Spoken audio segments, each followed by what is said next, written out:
आणि मी एवढा मोठा हिंदू धर्म स्वीकारला, एवढा हिंदू झालो.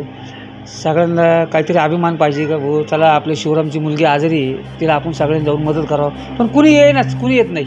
असं वाटतं का भाऊ मला समजा नाही बी झालं, शेवट माझ्या लेकरासाठी मी माझ्या दोन्ही किडण्या विकायला तयार आहे. तर त्याच्यामुळं मी असा एक निर्णय केला, आपल्या धर्मात जाऊन कमीत कमी ते लोक तत्काळ असं वाटतं येते किंवा नाही आले तर मग शेवट आम्ही आमचे आत्महत्या करणार, इतकं आमची परिस्थिती बेकार झाली. शेवट मला माझ्या धर्मात जाऊन माझ्या भावांच्या हातापाया पडून, माझ्या मावशीच्या आमच्या धर्माचे जेवढे लोक आहेत त्यांच्या पाया पडून त्यांना मला मदत मागावं लागत. गेल्या 7 महिन्यांपूर्वी छत्रपती संभाजीनगर येथे एका धार्मिक कार्यक्रमामध्ये नगर येथील एका मुस्लिम कुटुंबियांनी हिंदू धर्मामध्ये प्रवेश केला होता. पण तब्बल 7 महिन्यानंतर हे मुस्लिम कुटुंब पुन्हा एकदा आपल्या स्वधर्मामध्ये परतण्याचं इच्छा आहे. आपण त्यांच्याशी बातचीत करूया. नेमकं काय कारण आहे, त्यांना पुन्हा मुस्लिम धर्मात जायचं आहे, नेमकं काय कारण आहे, म्हणून आपण पुन्हा माझी हिंदू धर्मात आम्ही जे प्रवेश केला होता तर आम्ही आमचे सगळे नातेगोते तोडले होते. आमचे नातेगोते तोडल्यानंतर अचानक आमच्यावर संकट आलं आणि माझी मुलगीचं ऑपरेशन आहे फार मोठं, तिला 4.5 ते 5 लाख रुपये तिला दवाखान्यात खर्च आहे. तर मी सगळ्यांना मदत मागितली, अनेकांनी मला मदत केली नगरमध्ये.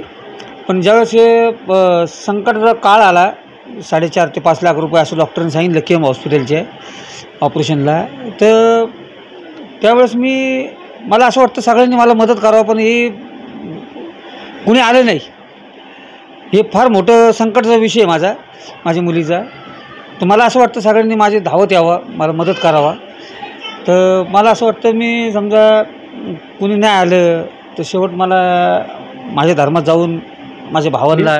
नेमकं काय तुमच्या मुलीला काय आजार झालेला आहे, काय तिच्या डोक्यात रक्ताची गाठ आहे.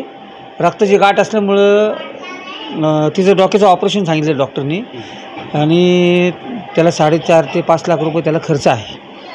तर फार आम्ही म्हणजे फिरलो, बऱ्याच जणांकडे गेलो. तर अशा संकट दिवस मला असं वाटतं त्यांनी माझ्यासाठी धावत यावा, एक माणुसकी म्हणून धावत यावा, माझ्या मुलीसाठी यावा. त्यांना हे पुण्य प्राप्त होईल. आणि माझी परिस्थिती तशी नाही आहे म्हणून मी सगळ्यांना मदतीची पुकार करतो, आवाज देतो सगळ्यांना यावं, त्यांनी मदत करावं. आणि नाही कोणी आलं तर शेवट मला माझ्या धर्मात जाऊन माझ्या भावांच्या हातापाया पडून, माझ्या मावशीच्या आमच्या धर्माचे जेवढे लोक आहेत त्यांच्या पाया पडून त्यांना मला मदत मागावं लागेल. कारण का माझ्या मुलीसाठी मला हे करणं गरजेचं आहे. तुम्हाला असं वाटतं का आता की त्या इतक्या मोठा कालावधी गेला, 7 महिन्यांचा कालावधी गेला, आता तुम्हाला तुमचे नातेवाईक वगैरे तुम्हाला स्वीकारतील, तुम्हाला मदतीची अपेक्षा केली? आता पुढचं काय सांगता येत नाही मला. शेवट मी तेवढं तरी करून बघणार आहे. आणि मी आता हिंदूच आहे. आत्ता समजा तुमच्या माध्यमातून सगळीकडं माझ्या दुःखाचा प्रचार कधी झाला, माझ्या मुलीचा कोणी धावत आलं तर फार आनंदाची गोष्ट राहील. आणि मला तुझा अभिमान राहील, गर्व राहील का भाऊ माझ्यासाठी सगळे धावत आले. तर ही माझी एक नम्र विनंती आहे. तुमच्यापर्यंत माझ्या मुलीचं संकट नसेल माहिती तुम्हाला तर तुम्ही मीडियाच्या माध्यमातून बघा आणि माझ्या मुलीसाठी धावत या. तुम्ही कोणत्या संस्थेकडं आत्तापर्यंत काही तुम्ही अर्ज वगैरे काही केले का? ज्या अनेक संस्था आहेत धर्मात आहे ज्या रुग्णांना मदत करतात, त्यांना कधी तुम्ही असं काय? नाही, माझ्या घरामध्ये सिरियस पेशंट आहे. दुसरी गोष्ट अशी आहे, कुणी म्हणतं खाद्यारकडे जा तुमचं काम लगेच होईल, कुणी म्हणतं तुम्ही भजनकडे जा तुमचं लगेच काम होईल, कुणी म्हणतं लंकेनकडे जा तुमचं 1 मिनटात काम होईल. आता जिथं पैसे लागतात तिथं पैसे देणार का? मला पैशाची गरज आहे आणि पैसे मिळाले तर माझ्या मुलीचं ऑपरेशन होणार. तर माझी सगळ्यांना विनंती आहे, तुम्हाला असं काय डाऊट असेल तर तुम्ही येऊन तत्काळमध्ये थोडीशी माहिती घ्या. तुम्हाला काय शंका असेल तर तरी तुम्ही या आणि तुम्हाला जिथे योग्य वाटेल तिथे तुम्ही मदत करा, असं माझं एक सगळ्यांना. मला असं वाटतं का पुन्हा स्वधर्मात गेल्यानंतर पुन्हा तुम्हाला कोणी मदतीचा ओघ येईल किंवा आत्ता या धर्मात आहात असं तुम्ही जर समजा या धर्मात राहून बी तिकडल्या धर्मात तुम्हाला मदतीचा ओघ येणार नाही असं वाटतं? नाही, आता बघा परत एकदा सांगतो, माझी मुलगी जी आहे ना फार क्रिटिकल पेशंट आहे, आजारी पेशंट आहे. आणि माझीसुद्धा बुद्धी बंद झालेली, माझीसुद्धा मानसिक मनस्थिती बरोबर नाही आहे. तर त्याच्यामुळं मी असा एक निर्णय केला, आपल्या धर्मात जाऊन कमीत कमी ते लोक तत्काळ असं वाटतं येते किंवा नाही आले तर मग शेवट आम्ही आमचे आत्महत्या करणार, इतकं आमची परिस्थिती बेकार झालेली. तर माझी आपल्या सगळ्यांना नम्र विनंती आहे, सगळ्यांनी येऊन धर्म सोडा, जात सोडा, पण एक माणुसकीच्या नात्याने माझ्या या लहान बच्चूला, चिमुटलेला याला मदत करावा अशी माझी एक नम्र विनंती. तुम्ही 7 महिन्यांपूर्वी बागेश्वर धामच्या कार्यक्रमामध्ये प्रवेश केला होता हिंदू धर्मामध्ये. तुम्ही त्यानंतर बागेश्वर धामचं जे काही ट्रस्ट आहे किंवा त्यांचे जे कोणी इथं व्हॉलंटियर्स आहेत त्यांच्याशी संपर्क साधून मदतीचं काही आव्हान केलं होतं? नाही, त्यांचा नंबर माझ्याकडे नव्हता. मला बरेच जण म्हणले, आता तुम्ही सांगा, जिथं माणसाचा जीव जायला लागला तर ते माणूस कुठं जाणार? पहिले दवाखाना बघत ना, हॉस्पिटल बघत ना. तर त्याच्यानंतर तिथून काय प्रतिक्रिया मिळते, काय होतं, काय होत नाही, हे सगळं आपल्याला माहिती पडतं डॉक्टरकडे ज्यावेळेस माहीत पडलं 4.5 ते 5 लाख रुपये तिला खर्च आहे. तर तिला गंमत अशी आहे की तिला मदतीची म्हणजे तिला पैशाची गरज आहे आम्हाला. आज पैसे मिळाले तर आम्ही सगळं तिचं नीटनेटकं करू शकतो. तर हे पुण्य सगळ्यांना लागू शकतो, पुण्य प्राप्त होऊ शकतो. आज मला सांगा, मोठ्या माणसासाठी कुणी धावत जातो. आज मी एवढा मोठा हिंदू धर्म स्वीकारला, एवढा हिंदू झालो, सगळ्यांना काहीतरी अभिमान पाहिजे का भाऊ, चला आपल्या शिवरामची मुलगी आजारी आहे, तिला आपण सगळ्यांनी जाऊन मदत करावं. पण कुणी येईनाच, कुणी येत नाही. आमचे बाळासाहेब बोराटे आले, धनंजय जाधव साहेब आले, कुणाल भांडेर भाऊ आले, प्रकाश लोळबे आले, या चौघांनी मला इतकी मदत केली. परंतु वाटलं नव्हतं हा एवढा मोठा खर्च निघन. तर ही कळकळ आहे माझी. आणि मी हा जो निर्णय घेतला, तुम्हाला बोलून घेतलं, याच्या कारणासाठी बोललं की मला फार तुमची गरज आहे. कारण का हे सगळ्यांना कळायला पाहिजे का माझी मुलगी सिरियस आहे. आणि मी हा जो निर्णय घेतला, तुम्हाला बोलून घेतलं, याच्या कारणासाठी बोललं की मला फार तुमची गरज आहे. कारण का हे सगळ्यांना कळायला पाहिजे का माझी मुलगी सिरियस आहे. तर तुमच्या माध्यमातून ते लोक येतील, मदत करतील, मग मला पुढचं पाय टाकायची गरज नाही.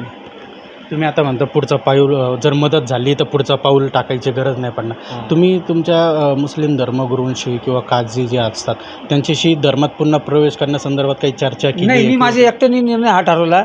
तर मला असं वाटतं मला मदत नाही मिळाली तर शेवट माझं वैयक्तिक मी कोणाला भेटलो नाही, काही नाही. माझं मन मला जे म्हणलं मी ते करू राहिलो. तुम्हाला वाटतं असं की तुम्हाला आता पुन्हा स्वधर्मात येतील? ऐका ना, आता गंमत अशी आहे माझी, समजा मला असं वाटतं नाही, मला असं वाटतं का भाऊ मला समजा नाही बी झालं, शेवट माझ्या लेकरासाठी मी माझ्या दोन्ही किडण्या विकायला तयार आहे. मी माझ्या दोन्ही किडण्या विकून टाकणार. माझ्या लेकरापेक्षा जास्त मला जगात कोणी मोठं नाही आहे. पण मला एक असं वाटतं, आपण सनातन धर्म आहोत, सगळ्यांनी येऊन या बघा, तुम्ही डोळ्याने बघा, मग तुम्ही मदत करा असं मला वाटतं. पण कुणी येत नाही. मी आमचे नितीन गोजमले फाउंडेशनचे जे त्यांचे काही सदस्य एक जण आहेत, मला त्यांचं नाव खरंच माहिती नाही. तर मी त्यांना फोन केला, पण त्यांनी बी काही प्रतिक्रिया मला दिली नाही. येतो म्हणले. मग मला सांगा, मी तुमची वाट कवर बघणार हो? तुमची मी वाट कधी बघणार? कधी तुम्ही येतात?